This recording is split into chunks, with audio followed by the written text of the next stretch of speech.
Assalamualaikum warahmatullahi wabarakatuh. Hari ini kita membahas mengenai teknik evaluasi. Nah, mungkin selama kalian belajar di sekolah ataupun pada saat perkuliahan ya, kalian sudah sering mendengar istilah evaluasi ini. Secara singkat saja, evaluasi itu merupakan sebuah penilaian kinerja. Misalkan pada saat kalian belajar ataupun bekerja, itu pasti kan ada uji, ada tes. Apakah kalian sudah memahami atau mengerti dari yang kalian kerjakan tersebut? Nah, langsung saja kita ke slide selanjutnya. Nah, kemudian apa sih evaluasi di dalam interaksi manusia dan komputer? Nah, evaluasi di sini merupakan suatu tes atas tingkat penggunaan dan fungsionalitas sistem yang dilakukan di dalam lab, lapangan, atau tempat kerja, ataupun di dalam kolaborasi dengan pengguna. Jadi istilahnya sama ya, mirip. Nah, ini merupakan suatu tes juga, baik itu dalam IMK ataupun di lingkungan sehari-hari. Lalu apa yang dievaluasi? Nah, dalam IMK yang dievaluasi itu adalah desainnya dan implementasinya dengan mempertimbangkan siklus hidup desain. Tujuannya apa? Dengan melihat seberapa jauh sih sistem ini berfungsi. Misalkan nih, fungsionalitas sistemnya sesuai dan benar-benar berfungsi. Kemudian user lebih mudah dalam melaksanakan tugasnya. Lalu dilihat juga pengukuran unjuk kerja dari user pada sistem. Nah, user ini sanggup nggak, paham nggak dengan sistem tersebut. Kemudian melihat efek interface bagi pengguna. Apakah kemudahan sistem dipelajari, daya guna sistemnya apakah tinggi, lalu dilihat dari perilaku user tersebut. Lalu ketiga, mengidentifikasi problem pada sistem, yang dimana bila suatu konteks memberikan hasil yang tidak diinginkan. Lalu ada terjadi kekacauan di antara user. Lalu daya guna dan fungsionalitas sistemnya itu rendah. Dan hal-hal lain yang merupakan aspek negatif dari desain. Nah, lalu kenapa atau mengapa evaluasi ini dibutuhkan? Kenapa dibutuhkan? Karena desainer itu tidak dapat berasumsi bahwa orang lain seperti dirinya. Dan dia hanya mengikuti desain guidelines, menjamin bahwa karyanya itu memang sudah pasti bagus, sudah layak dipakai. Nah, ini desainer. Lalu evaluasi dibutuhkan untuk memeriksa apakah user dapat menggunakan produk tersebut dengan baik efektif dan efisien, apakah dia nyaman dan suka. Jadi harus tahu nih kenyamanan user seperti apa, kebutuhan user itu apa. Nah, ini gunanya desainer dan kenapa evaluasi itu dibutuhkan. Kemudian ketiga, evaluasi kepuasan penggunaan terhadap sebuah produk dapat dilakukan menggunakan kuesioner ataupun interview. Jadi bisa ditanyakan langsung ke user. Misalkan dari desainer itu menanyakan ke user apakah sudah puas belum dengan sistem yang telah disajikan atau yang sudah diberikan ya. Apakah user mudah memahami, user mudah menggunakan misalkan. Nah, itu ada beberapa kategori nanti dalam menilai tingkat kepuasan dari user. Lalu kapan evaluasi ini dilakukan? Evaluasi ini dilakukan selama proses pembuatan produk tersebut supaya selalu sama dengan yang diminta ataupun dibutuhkan oleh user. Nah, proses ini biasa disebut dengan formative evaluation. Lalu pada saat produk tersebut sudah jadi atau telah jadi, nah ini melalui prototype. Lalu saat produk juga didistribusikan ataupun dipasarkan melalui update version. Misalkan seperti program-program pada Windows, Winamp ya, dan lain-lain. Jadi harus ada update atau upgrade.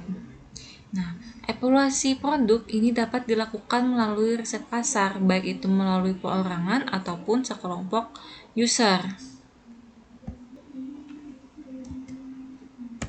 Nah, tujuannya dari evaluasi ini ada 3 tujuan utama. Yang pertama, dengan melihat seberapa jauh sih sistem ini berfungsi, seberapa jauh sih sistem ini berdaya guna bagi user. Lalu melihat efek interface dari pengguna. Apakah user friendly desainnya ya? Apakah warnanya sudah bagus? Atau misalkan apakah warnanya sudah tajam ya. Lalu ketiga, mengidentifikasi problem khusus yang terjadi pada sistem. Yang jelas sistem ini harus berdaya guna bagi si user. Apabila misalkan ada kekacauan dalam sistem, maka user yang akan mendapatkan kerugiannya. Nah, lalu di sini ada teknik-teknik evaluasi. Yang pertama adalah observing user. Yang kedua, asking user their opinions. Ketiga, asking expert their opinions. Keempat, testing user performance. Dan yang kelima, modeling user task performance to predict efficacy of user. Nah, ini hubungan antara paradigma dan teknik evaluasinya. Di sini ada quick and dirty. Di mana quick and dirty evaluation di sini ini merupakan umpan balik dari keinginan si pengguna. Ya, keinginan si pengguna yang nantinya akan disampaikan secara informal kepada desainer mengenai produk yang telah dibuat si desainer ini. Nah, evaluasi ini itu dapat dilakukan pada semua tahapan pembuatan produk dan penekanannya itu pada masukan yang cepat ataupun singkat.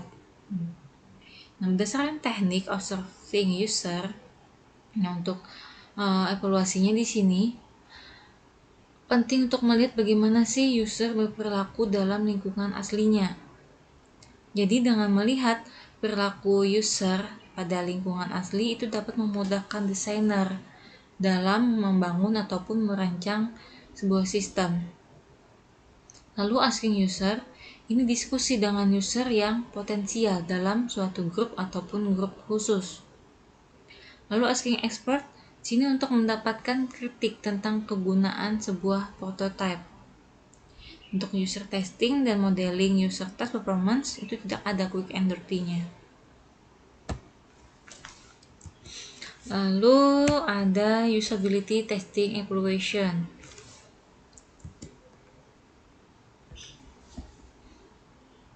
Nah, evaluasi usability testing ini cukup dominan ya pada tahun 80-an. Karena pada teknik observing user, dia melalui video dan catatan, dilakukan analisa identifikasi masalah, lalu investigasi cara kerja software atau menghitung kinerja waktu. Karena dia melibatkan pengukuran kinerja di sini ya, dalam mempersiapkan tugas secara hati-hati. Dari proses ini, itu maka akan dibuatkan desain sistemnya. Dan kelebihan dari usability testing di sini, ya ini tadi pada saat observasi dia melihat secara langsung ataupun bisa dengan merekam melalui video. Ya. Lalu pada asking user di sini menggunakan kuesioner kepuasan sebagai pengumpulan opini usernya. Dan kadang menggunakan interview untuk opini yang lebih detail. Asking expert di sini tidak ada untuk user testing. Nah, ini biasanya dilakukan di dalam lab ataupun tempat kerja, di mana user itu nanti akan diberi suatu treatment tertentu, misalkan nih seperti cahaya kah, suara kah, warna kah, dan lain sebagainya. Atau bisa juga tanpa treatment. Nah, untuk modeling user task performance di sini tidak ada. Selanjutnya di sini ada field studies evaluation, di mana pada observing usernya ini dilakukan di lokasi manapun juga. Nah, ini agak sedikit berbeda ya dengan usability testing. Nah, evaluasi ini dilakukan dimanapun, baik itu di lingkungan asli di mana si user bekerja. Nah, hal ini biasanya itu bertujuan untuk meningkatkan pemahaman untuk si user. Kemudian dalam studi etnografi, evaluator turut serta dalam lingkungan user. Lalu yang kedua, asking user. Nah, evaluator dapat melakukan interview atau mendiskusikan apa yang dilihatnya kepada peserta. Nah, ini nantinya akan membantu dalam mengidentifikasi kesempatan sebuah teknologi baru ataupun menentukan kebutuhan-kebutuhan untuk melakukan desain. Nah, di sini untuk asking expert, user testing, modeling user task performance itu tidak ada ya. Oke, selanjutnya predictive evaluation. Nah, untuk namanya saja prediktif ya. Nah, prediksi. Nah, ini berdasarkan pada pengalaman seorang ahli dalam menghadapi user. Yang biasanya hal ini itu dijadikan patokan untuk memprediksi masalah-masalah pada penggunaan sebuah produk. Nah, makanya di sini observasi dan asking user ini tidak diperlukan. Yang diperlukan di sini adalah asking expert. Karena dia menggunakan patokannya dalam pembuatan desain untuk memprediksi interface tadi atau sistem ataupun produk. User testing itu tidak ada. Lalu untuk modeling user task performance, nah, model yang digunakan untuk memprediksi interface atau membandingkan kinerja waktu dengan versinya. Nah, untuk tahun-tahun terakhir ini evaluasi ini cukup populer ya. Nah, oke, selanjutnya, nah ini skala Likert.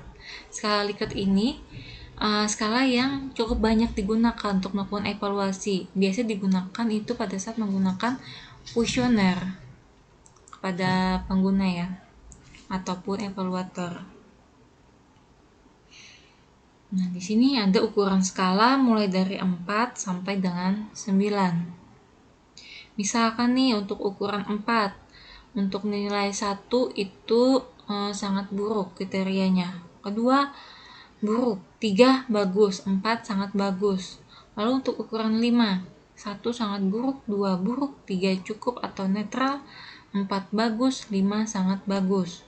Ukuran 7, 1 sangat buruk, 2 buruk, 3 agak buruk, 4 cukup atau netral, 5 agak bagus, 6 bagus, 7 sangat bagus. Lalu ukuran 9. Yang pertama, 1 sama penting, 3 sedikit lebih penting, 5 jelas lebih penting, 7 sangat jelas lebih penting, 9 mutlak lebih penting. Nah, biasanya ya untuk penelitian itu kita cukup menggunakan sampai ke 5 skala saja. Nah, contohnya seperti ini. Ini biasanya digunakan menggunakan kuesioner. Nah, di sini ada beberapa kriteria, ada layout, ada kecepatan akses, prosedur akses, perpaduan warna, informasi up to date. Lalu di sini ada 5 evaluator dan rata-rata. Nah, di mana di sini untuk evaluator pertama, dia memberikan nilai untuk layout, di sini poinnya 5. Kecepatan akses 3, prosedur akses 4, perpaduan warna 4, informasi up to date 5. Nah, kalau kita lihat nih keseluruhan ya, semua rata-rata memberikan poin 5, 4, dan 3. Cuman ada 2 evaluator yang memberikan poin 2, ini terhadap perpaduan warna. Nah, jika semuanya sudah selesai mengisi penilaian ya, lalu kita rata-ratakan berdasarkan masing-masing kriteria. Setelah ditentukan rata-rata masing-masing kriteria, baru kita tentukan rata-rata keseluruhannya. Di sini didapat secara keseluruhan pendapat para evaluator adalah netral atau cukup. Karena nilainya tadi rata-rata 3,76. Nah, karena kalau kita lihat nih, untuk di sini untuk skala 5 ya, ukuran 5, 3 ini cukup atau netral. Jadi belum sampai ke 4. Jadi kita kasih kesimpulannya adalah netral. Nah, untuk kriteria yang paling bagus di sini adalah informasi up to date, di mana rata-ratanya itu 4,2. Lebih tinggi ya dibandingkan dengan yang lain. Sedangkan yang perlu kita perhatikan, yang lebih diperhatikan adalah perpaduan warnanya. Karena di sini ada evaluator yang memberikan nilai 2 ya. Nilai 2 ini buruk.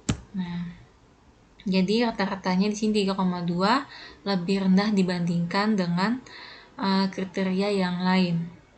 Nah, oke. Untuk teknik evaluasi hari ini semoga bisa dipahami dengan baik ya. Jika ada yang ditanyakan, silakan tanyakan baik itu dalam grup ataupun di komentar YouTube.